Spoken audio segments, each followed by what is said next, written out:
Now, a lot of people will talk to you and teach you about the laws of attraction, but very rarely will those people go into the law of vibration, which I think is the most important part of the laws of attraction. They talk about the results, which is great, but they never tell you the why. Why do you get those results? And it all goes back to the vibrations. Now, being an audio geek, this is something that I'm really sort of drawn to anyway. And when you hear this, things are going to start to make a lot of sense to you about why people act the way they do, how we get sucked into the holes that we do, and how we rise like we do. So everything in the universe vibrates. Everything is moving constantly. Everything has a resonant frequency. I mean, scientists have even discovered that the earth itself has a frequency that it resonates at. It's everything. It's every room. It's every item, even people. The great thing about this, though, is that we can change our vibrations. We can change our frequencies by changing the size of a room or the furniture that you have in it, or opening a door, whatever it is, will change the resonant frequency of a room. Changing our energies will change our frequencies. Now, there are high frequencies and low frequencies, and there's in the middle too, but we're going to focus on highs and lows.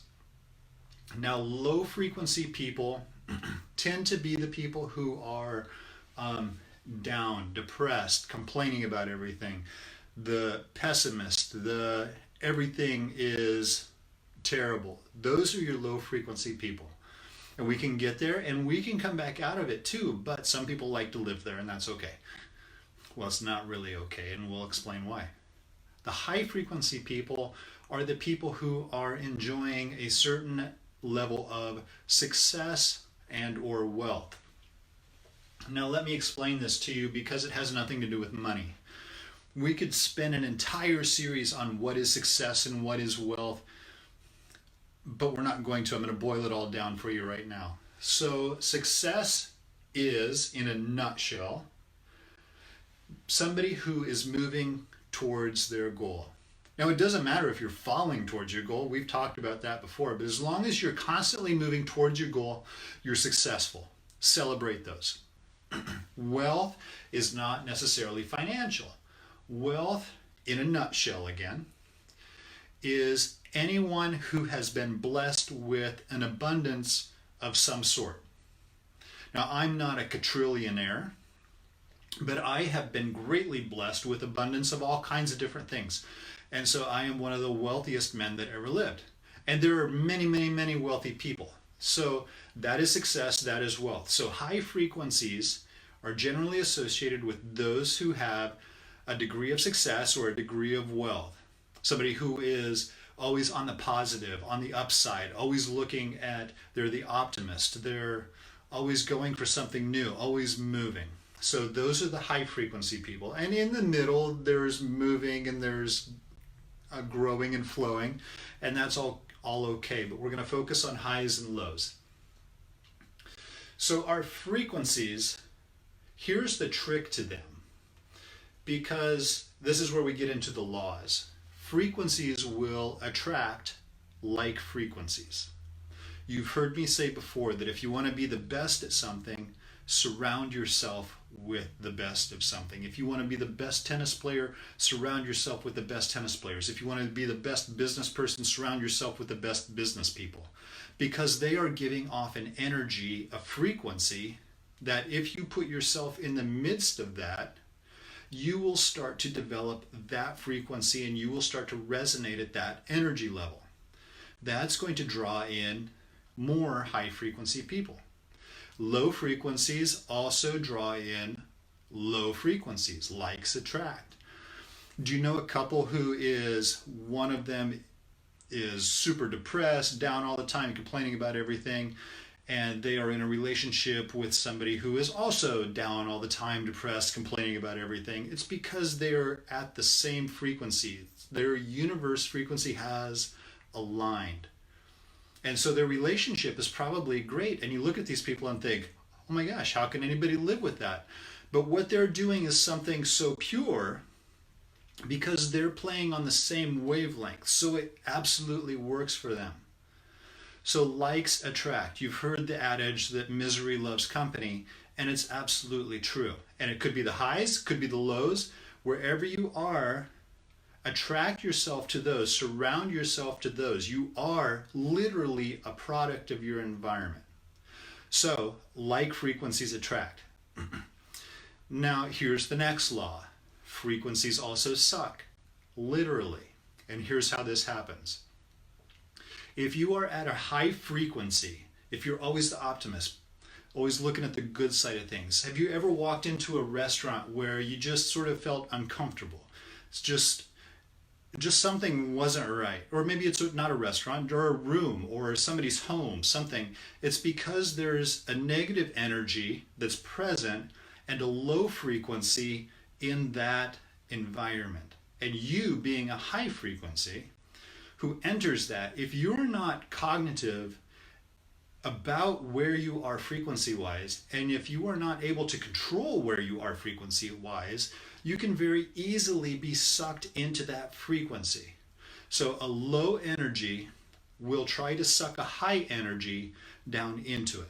Now we know relationships like that too, where one person is really super optimistic, the other person is always down, depressed, complaining all the time.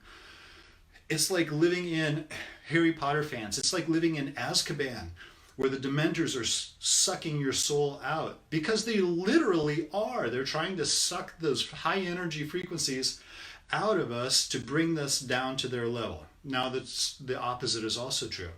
So if you're down and depressed and complaining all the time, you surround yourself with suddenly high frequency people, they're going to try to suck you up into their frequency plane.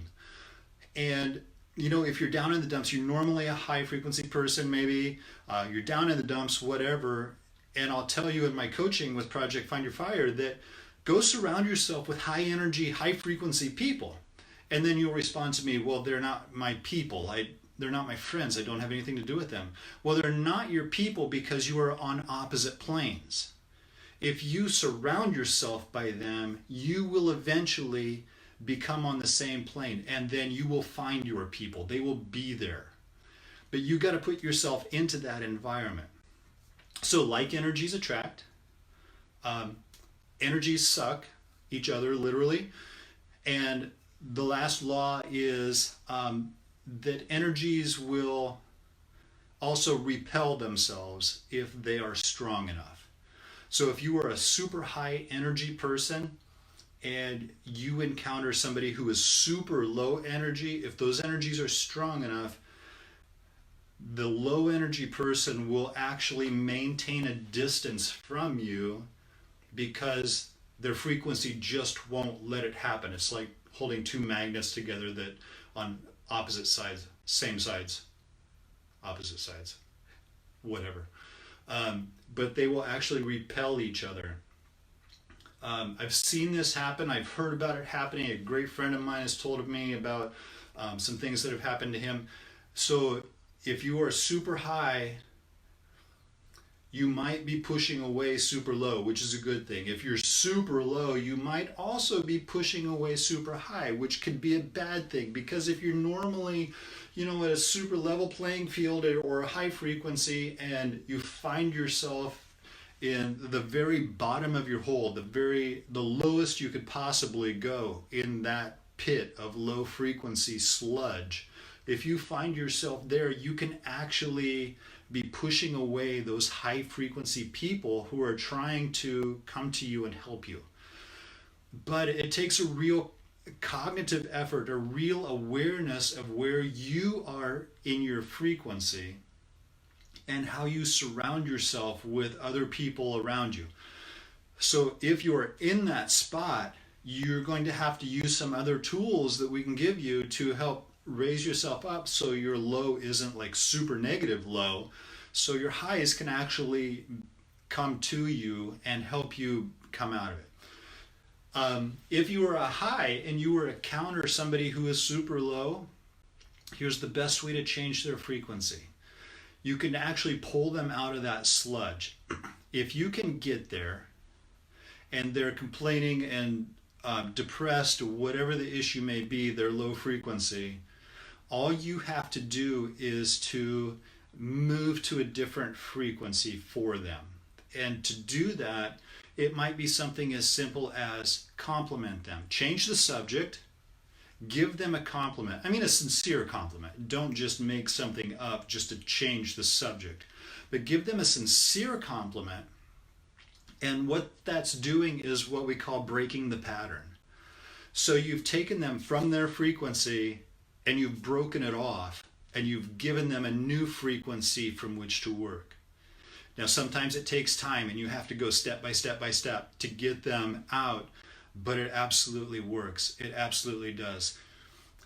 One last thing that I want to leave you with is an exercise, and it's actually a really, really fun exercise, but it's something I need you to be aware of too while you're doing it, because you're messing with somebody else's frequency. The next time you're at a restaurant, I want you to pick somebody in the room, not at your table. I mean, in a surrounding table, maybe, someplace else. And I want you to activate their what's called mirror neurons. Now, mirror neurons are the part of your brain that react naturally to what it sees. It's working on the frequency. So if I'm walking down the street and I smile at somebody, they typically will smile back. That's the mirror neurons working. If you're in a crowd and you wave, watch how many people want to wave back at you, even if they don't know you. That's the mirror neurons working. So you're going to activate these people's mirror neurons, and by doing so, you're going to put yourself in the same frequency. So as you're sitting at the table and you're watching somebody else, start to mirror them, like identically. When they go to take a drink of water, you take a drink of water, and try to do it at the same time. If they shift in their seat or cross their legs, cross their arms, fold their hands in front of them, you do the same thing. Keep doing this. If they take a bite of their food, you take a bite of your food. Keep it up. And as you watch them and do this, you're going to see them have it's like a subconscious realization. They will perk up just for a moment because there's an energy on their frequency. And they don't know what's going on, but they know something's different. And it's your energy joining them on their frequency. Now keep doing this even after they've noticed something is different. And here's where the fun begins. As you're copying them, do something new. If they're sitting still, you take a drink of water and watch. They will take a drink of water. It's the craziest thing I've ever seen. You can actually control somebody by being on their frequency. So go out and do that and try that. I hope this gives you a little understanding of how people work and how people are attracted and why people are attracted and where you are in your frequencies. And, if you're in a downside, that's okay. We all get in those downsides. But what I want you to do is start looking for those high frequencies. Pretend you're one of those high frequencies for right now, and you will start to attract high frequencies. If you're at a high frequency, just keep doing what you're doing and notice those low frequencies, and maybe you can break their pattern and start to bring you up. It's all really amazing stuff, and have fun with that experiment, but be careful because you're butting in on somebody else's frequency. So be aware of where you are and have control of it before you do this.